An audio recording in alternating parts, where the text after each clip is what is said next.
And yet hope persists because the gospel message is good news. It's the news that, yes, there's something inherently broken in the human condition. Me, you, everyone.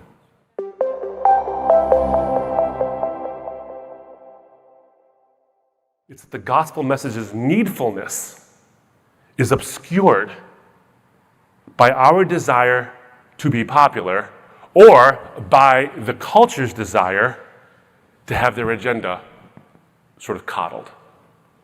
Did you get this? This is important. We should not be concerned that the Christian influence, that we're post-Christian in the sense that our influence is dying. We should be concerned that the needfulness of the gospel, its absolute necessity, is being obscured by all the stuff either the church is doing or all the stuff the culture is trying to get the church to do. We need that message once again. We need to obviously listen to the needs of the culture. We obviously need to listen to the hurts and the pains that are going on out there, but not because we want to be liked, but because we want to help. We need that. See, the pendular swing happens over and over again. The church either accommodates the culture and compromises, or we clobber the culture by saying, we're not going to compromise, and we don't even care if you come to our doors. Do you see the pendular swing there? Compromise or clobber? Maybe the middle ground, maybe the third way is care for the culture.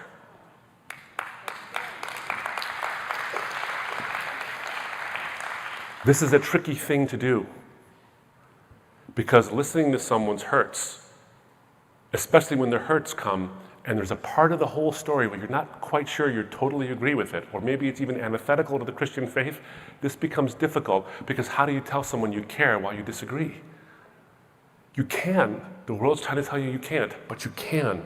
You can, in fact, and we have in fact done it.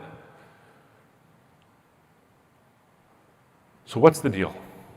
I think the reason why this is so important is because as the world looks and sees the problems in the world, and they look, and this is not fair, but they look at the church and they say, the church almost looks nothing different than the world itself. So how could their message actually be life-changing?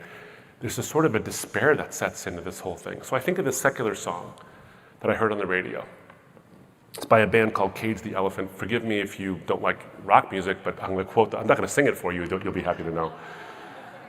But the song is Ain't No Rest for the Wicked. And it tells the story of a guy who's walking through basically this day, and he comes across people who are living terrible lives, who have subjected themselves to horrible things in their own life, and all they do is spout off cliches when he says, how did you come to this position? How did you come to this place?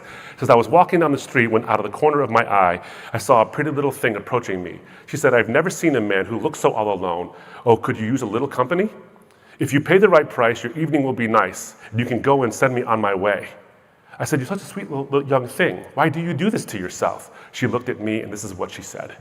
Oh, there ain't no rest for the wicked. Money don't grow on trees. I got bills to pay. I got mouths to feed. There ain't nothing in this world for free. Oh, no, I can't slow down. I can't hold back, though you know I wish I could. Oh, there ain't no rest for the wicked until we close our eyes for good. Not even 15 minutes later, I'm still walking down the street when I saw the shadow of a man creep up out of sight. And then he swept up from behind. He put a gun up to my head. He made it clear he wasn't looking for a fight. He said, give me all you got. I want your money, not your life. But if you try to make a move, I won't think twice. I told him, you can have my cash, but first, you know I got to ask, what made you want to live this kind of life? He said, there ain't no rest for the wicked. Money don't grow on trees. I got bills to pay. I got mouths to feed. Ain't nothing in this world for free. Then later on he says this, well, now a couple hours passed and I was sitting in my house. The day was winding down and coming to an end. And so I turned on the TV and I flipped over to the news, and what I saw I almost couldn't comprehend. I saw a preacher man in cuffs. He'd taken money from the church. He'd stuffed his bank with righteous dollar bills. But even still, I can't say much because I know we're all the same. Oh yes, we all seek out to satisfy those thrills. You know there ain't no rest for the wicked. Money don't grow on trees. I got bills to pay. I got mouths to feed. There ain't nothing in this world for free. Oh no, we can't slow down. We can't hold back, though you know we wish we could. No, there ain't no rest for the wicked until we close our eyes for good. That song, to me, I don't know what his intention was when he wrote it, but it signals the death of hope. The death of hope. Then I think of another song. It's from a movie called The Prince of Egypt. Maybe you've seen this movie. It's an animated movie that tells the story of Moses and God's liberation of the Israelites from their bondage, hundreds of years of bondage in Egypt. And it's got musical numbers to it as well. And there's a song called There Can Be Miracles. And there's this line from this song where the singer asks this, or says this: "In this time of fear, when prayer so often proves in vain, hope seems like the summer birds too quickly flown away." In this time of fear, when prayer so often proves in vain, hope seems like the summer birds too quickly flown away.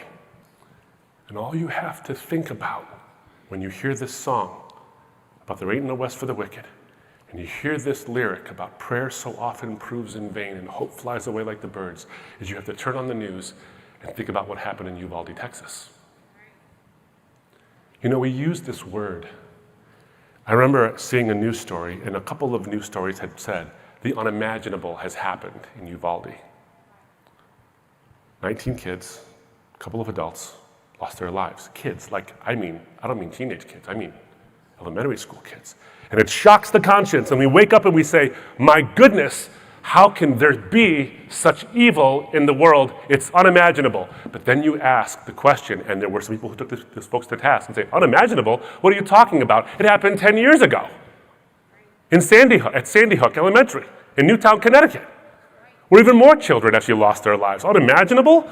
And so people will chide them and say, when you say unimaginable, what you really mean is it's so rare, we shouldn't do anything about it. It's a fluke. It's not a fluke.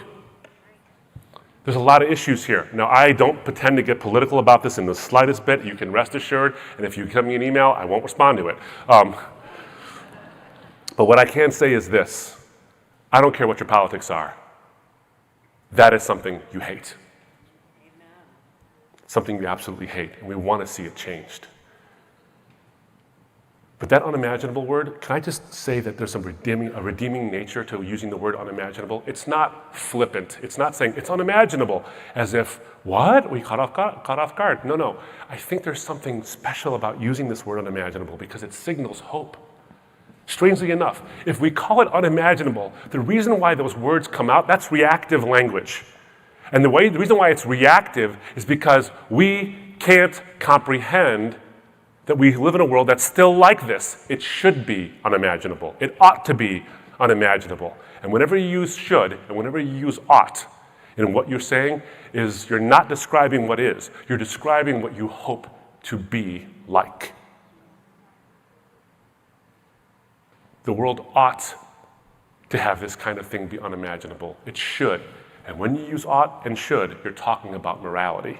When you're talking about morality, the only hope in this world for a moral world where things ought to be and should be a certain way is if someone who is transcendent, the source of all morality, says it should and ought to be this way, and it can't be us.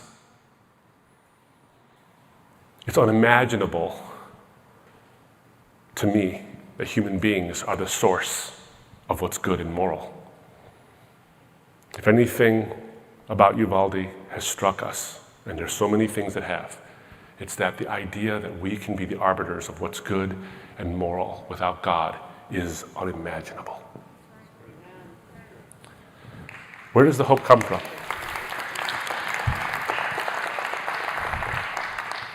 And yet hope persists because the gospel message is good news.